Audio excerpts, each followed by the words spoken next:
सबसे पहले रियासत में अदल और इंसाफ होगा।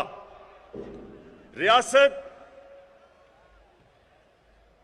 इंसानों को एक ही कानून सब इंसानों को रखेगी, यानी कि ताकतवर और कमजोर एक ही कानून, कानून की हुक्मरानी, इंसाफ। दूसरा रियासत में असूल था इंसानियत। फलाई रियासत दुनिया की तारीख की पहली फलाई रियासत बनी थी। और तीसरी खुददारी, कि वो रियासत एक आजाद रियासत थी। और इन तीनों के ऊपर भी मैं बात करूंगा, लेकिन उन्होंने उससे अवाम के लिए अल्लाह ने मदीना की रियासत में जो कुरान की आयत थी, अमर बिल मारूफ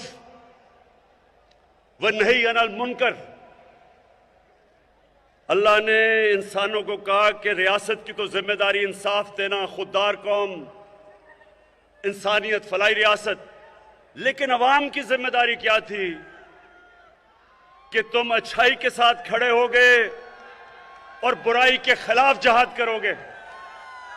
ये समझ जाएं कि अल्लाह ने इंसान को ये इजाजत नहीं दी थी कि एक तरफ बुराई हो रही हो और आप इंसान कहे जी कि मैं तो किसी की तरफ भी नहीं हूं।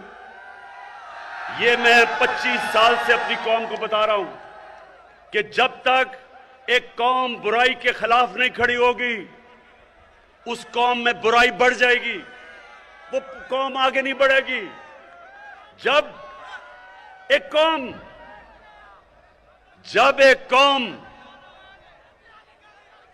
देखेगी कि जुल्म हो रहा है, जुल्म के खिलाफ नहीं खड़े होंगे, जुल्म बढ़ जाएगा।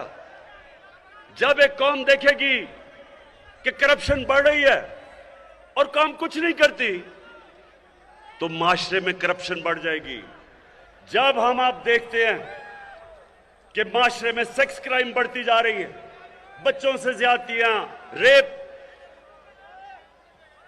ये माशरा इसका मुकाबला करता है। तो मैं सबसे पहले अपनी कौम को यह बताना चाहता हूं कि मैं 25 साल से अपनी कौम में तबलीग कर रहा हूं कि आपके ऊपर फर्ज है कि हम सब, अगर हमने अजीम कौम बनना है तो हमें सब अच्छाई का साथ देना है।